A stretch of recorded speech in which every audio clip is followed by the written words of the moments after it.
இன்றைக்கான ஆரி ஒர்க் கிளாஸில் நம்ம பீட் ஒர்க் எப்படி பண்ணலாம் அப்படின்றத பார்க்கலாம். இதுக்கு வந்து நான் இந்த மாதிரி லைன்ஸ் ட்ரா பண்ணிக்க ஓகேங்களா. நம்ம லைன்ஸில் தான் நம்ம ஒர்க் பண்ண போகிறோம்.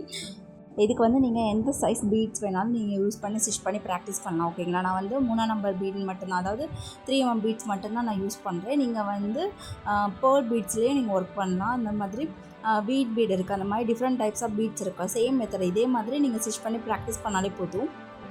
இப்போ நான் இந்த மாதிரி லைன்ஸ் ட்ரா பண்ணிக்க ஓகேங்களா. நம்ம ப்ராக்டிஸ் பண்ணும்போது எப்போயுமே லைன்ஸில் தான் ஸ்டிச் பண்ணி ப்ராக்டிஸ் பண்ணணும். ஸோ நான் லைன்ஸ் ட்ரா பண்ணியிருக்கேன். இதில் நம்ம ஸ்டிச் பண்ணலாம். இந்த பீடு தான் நான் யூஸ் பண்ண போகிறேன் ஓகேங்களா. நான் கோல்டன் கலர் பீடு எடுத்திருக்கேன். உங்களுக்கு எந்த கலர்ஸ் கிடைக்குதோ அந்த கலர் பீடை நீங்கள் வந்து ப்ராக்டிஸ் பண்ணுறதுக்கு எடுத்துக்கோங்க ஓகேங்களா. அதே மாதிரி நான் இது ஸ்டிச் பண்ணுறது டியூலிப் நீடில் தான் நான் ஸ்டிச் பண்ண போகிறேன் ஓகேங்களா. இது நான் ஸ்டிச் பண்ணுற த்ரெட் எடுத்துருக்க வந்து சிவிங் த்ரெட் தான் எடுத்திருக்கேன். நான் ஆல்ரெடி சுகர் பீட் ஸ்டிச் பண்ணுறது நான் உங்களுக்கு சொல்லியிருக்கேன். இப்போ நம்ம ஸ்டிச் பண்ண ஸ்டார்ட் பண்ணலாமா. இப்போ வந்து நம்ம எப்பயும் போல் செயின் ஸ்டிச் போடுறதுக்கு பேக்கில் ஒரு ஸ்டிச் கொடுப்போம்ல, எந்த ஸ்டிச்சாக இருந்தாலும் நான் வந்து பேக் லூப் வந்து ஒரு பேக்கில் வந்து ஒரு ஸ்மால் ஸ்டிச் கொடுத்துட்டு அதுக்கப்புறம் ஸ்டார்ட் பண்ணுவோம். அதே மாதிரி ஸ்டார்ட் பண்ணிக்கலாம் ஓகேங்களா. இப்போ ஒரே ஒரு பீடு ஹூக்கில் இன்சர்ட் பண்ணிவிட்டு இந்த மாதிரி சுகர் பீடு எப்படி ஹோல்ட் பண்ண சொல்லி கொடுத்தாலும் அதே சேம் மெத்தடில் இந்த மாதிரி பீடையும் ஹோல்ட் பண்ணிவிட்டு நம்ம பீடை அந்த த்ரெட்டில் இன்சர்ட் பண்ணிவிட்டு நம்ம ஸ்டிச் பண்ணலாம் ஓகேங்களா. அந்த பீடை ஒட்டி தான் நீங்கள் ஸ்டிச் பண்ணி த்ரெட்டை வெளியே எடுக்கணும். ஏன்னா கேப் இருக்கக்கூடாது. கேப் இல்லாமல் ஸ்டிச் பண்ணுறதுக்காண்டி தான் பீடை பக்கத்துலேயே நம்ம வந்து ஸ்டிச் பண்ணுறோம். அதே மாதிரி நீங்கள் பீடை ஹோல்ட் பண்ணலான்னா இந்த மாதிரி விழுந்துடும். ஸோ நீங்கள் வந்து பீடை வந்து ஹோல்ட் பண்ணி வச்சுருக்கணும். ஃபஸ்ட்டு வந்து நீங்கள் வந்து சிங்கிள் பீடு எடுத்து ஸ்டிச் பண்ணி ப்ராக்டிஸ் பண்ணுங்கள் ஓகேங்களா. ஸ்லோவாக அந்த மாதிரி ஸ்லோவாக நீங்கள் ஸ்டிச் பண்ணி ப்ராக்டிஸ் பண்ணுங்கள். அந்த பீடை ஒட்டி தான் நான் ஸ்டிச் பண்ணி த்ரெட்டை வெளியே எடுக்கிறேன். நீங்கள் இந்த நீடிலே வந்து ஃபஸ்ட்டு வந்து சிங்கிள் பீடாக நீங்கள் எடுத்து ஹோல்ட் பண்ணி ப்ராக்டிஸ் பண்ணுங்கள். அடுத்து போக போக நீங்கள் ஒரு 2 பீடு 3 பீடு அப்படி நீங்கள் ஹோல்ட் பண்ணி ஸ்டிச் பண்ணி ப்ராக்டிஸ் பண்ணுங்கள் ஓகேங்களா.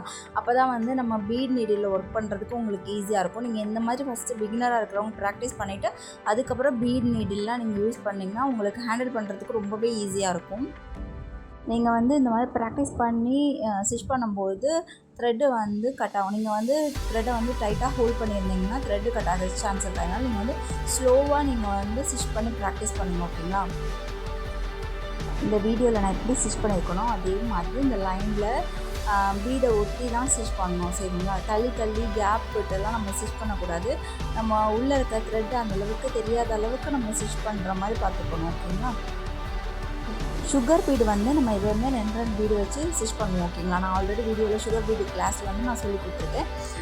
இந்த பீடு ஒர்க், அதாவது நீங்கள் பெரிய நம்பரில் பீடு ஒர்க் நீங்கள் பண்ணுறீங்க அப்படின்னா நீங்கள் 1 நம்பர் 2 நம்பர் 3mm 4mm எந்த பீடாக இருந்தாலுமே நீங்கள் சிங்கிள் பீடில் தான் நீங்கள் ஒர்க் பண்ணணும் ஓகேங்களா.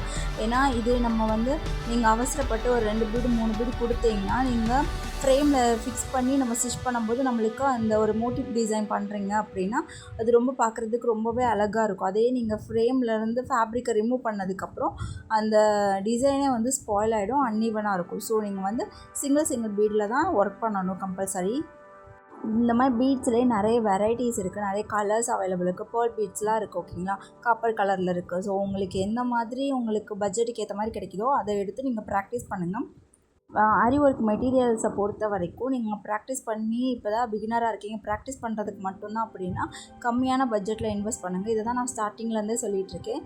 ரொம்ப நல்ல குவாலிட்டியான பீடு இதெல்லாம் வாங்கி ப்ராக்டிஸ் பண்ணணுன்னு அவசியம் இல்லை. நீங்கள் ப்ளவுஸ் இதெல்லாம் ஸ்டிச் பண்ணும்போது நல்ல ரேட்டு கூடின மாதிரி நீங்கள் ஸ்டிச் பண்ணி கொடுக்கலாம் ஓகேங்களா. அந்த ப்ளவுஸ் ஸ்டிச் பண்ணும்போது கம்பல்சரி நீங்கள் வந்து நல்ல குவாலிட்டியான மெட்டீரியல்ஸ் யூஸ் பண்ணால் தான் கஸ்டமர்ஸும் நம்மக்கிட்ட வருவாங்க அதிகமாக.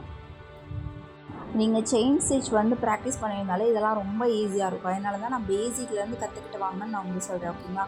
நீங்கள் பேசிக்லேருந்து நீங்கள் ப்ராக்டிஸ் பண்ணியிருந்தீங்கன்னா கண்டிப்பாக இந்த ஸ்டிச்சஸ்லாம் ரொம்ப ஈஸியாக உங்களால் கற்றுக்க முடியும். ஒரு 2 டேஸ்லேயே உங்களால் ஈஸியாக கற்றுக்க முடியும். இந்த கிளாஸில் ஏதாச்சும் டவுட்ஸ் இருந்துச்சுன்னா எனக்கு கமெண்ட் செக்ஷனில் கேளுங்க. அது போக இதில் நீங்கள் ஒர்க் பண்ணுறீங்க அப்படின்னா, அதாவது நீங்கள் நம்ம சொல்கிற டிசைன்ஸ்லாம் நீங்கள் ப்ராக்டிஸ் பண்ணி பார்க்குறீங்கன்னா கண்டிப்பாக என்னோடய இன்ஸ்டா ஐடிக்கு உங்கள் இமேஜ் அந்த ஒர்க் பண்ண இமேஜஸ் எல்லாத்தையுமே எனக்கு ஷேர் பண்ணுங்கள். அதில் ஏதாச்சும் டவுட்ஸ் இருந்தால் கூட நீங்கள் எனக்கு கமெண்ட் செக்ஷனில் கேட்கலாம். இப்போ தான் ஃபஸ்ட் டைம் வீடியோ நீங்கள் பார்க்குறீங்க அப்படின்னா இதுக்கு முன்னாடி பேசிக்ஸ்லாம் சொல்லி தந்திருக்கேன். அதெல்லாம் ப்ராக்டிஸ் பண்ணிவிட்டு அதுக்கப்புறம் இந்த கிளாஸ் வந்து பாருங்கள். அப்போ உங்களுக்கு ஈஸியாக இருக்கும் ஸ்டிச் பண்ணுறதுக்கு. நீங்கள் சுகர் பீடு பழகிட்டிங்கனாவே நான் ஃபஸ்ட்டு சொன்னது சுகர் பீடு நீங்கள் கற்றுக்கிட்டாவே இந்த பீடெலாம் நீங்கள் ஸ்டிச் பண்ணுறது ரொம்ப ஈஸியாக இருக்கும். ஏன்னா சுகர் பீடு வந்து ரொம்ப சின்னதாக இருக்கும், அதுதான் கொஞ்சம் கஷ்டமாக இருக்கிற மாதிரி இருக்கும். அதுவே நீங்கள் ஸ்டிச் பண்ணி ப்ராக்டிஸ் பண்ணிட்டீங்கன்னா கண்டிப்பாக இந்த மாதிரி பெரிய பீடெலாம் நீங்கள் ஈஸியாக ஸ்டிச் பண்ணிடலாம். இப்போ நான் எண்டு நாட் போட்டு இந்த இடத்துல ஃபினிஷ் பண்ணிக்கிறேன். நம்ம ஸ்விங் த்ரெட்டில் ஸ்டிச் பண்ணும்போது ரொம்ப ஃப்ளெக்சிபிளாக இருக்கும். ஸோ உங்களுக்கு ஈஸியாக இருக்கும். அதனால தான் ஸ்விங் த்ரெட்டில் ஸ்டிச் பண்ண சொல்கிறேன். அது மாதிரி ரொம்ப நெருக்கமாக கேப் இல்லாமல் நீங்கள் ஸ்டிச் பண்ணி ப்ராக்டிஸ் பண்ணி பாருங்கள். ஓகேங்களா? இதில் வந்து நீங்கள் இப்படி தான் தைக்கணும்னு இல்லை. இப்போது இது 3ஆம் நம்பர் பீடுக்கு 3 mm பீடு நான் யூஸ் பண்ணியிருக்கேன்னா இதில் நீங்கள் சுகர் பீடு, ஒரு 3 mm பீடு, சுகர் பீடு அந்த மாதிரி கூட நீங்கள் ஸ்டிச் பண்ணலாம். இதில்னா பேர்ல் பீடு, இப்போ ஒரு கோல்டன் பீடுனா இடையில ஒரு pearl bead, golden bead, pearl bead அந்த மாதிரி கூட நீங்கள் வந்து ஸ்டிச் பண்ணலாம். இதில் வந்து நம்ம எப்படி வேணாலும் வெரைட்டியாக உங்களுக்கு தாட் எப்படி உங்களுக்கு ஸ்டிச் பண்ணி ப்ராக்டிஸ் பண்ண தோணுதோ அதே மாதிரி ஸ்டிச் பண்ணலாம். ஓகேங்களா? இப்படி தான் ஸ்டிச் பண்ணணும், இது மட்டும்தான் ஸ்டிச் பண்ணணும் அப்படின்லாம் இல்லை. ஆரி ஒர்க்கை பொறுத்த வரைக்கும் இதில் நீங்கள் வந்து டிஃப்ரெண்ட்டாக திங்க் பண்ணி நீங்கள் உங்களுக்கு ஏற்ற மாதிரி நீங்கள் ஸ்டிச் பண்ணி ப்ராக்டிஸ் பண்ணலாம். இந்த கிளாஸ் வந்து உங்களுக்கு புரிஞ்சிருக்கும்னு நான் நினைக்கிறேன். இந்த கிளாஸில் ஏதாச்சும் டவுட்ஸ் இருந்தாலும் நீங்கள் எனக்கு வந்து டேரெக்டாக டிஎம் பண்ணுங்கள் இன்ஸ்டாவில். இந்த வீடியோ உங்களுக்கு பிடிச்சிருந்துச்சுன்னா இந்த வீடியோக்கு ஒரு லைக் பண்ணி கொடுங்க. தேங்க்யூ ஃபார் வாட்சிங். Happy learning.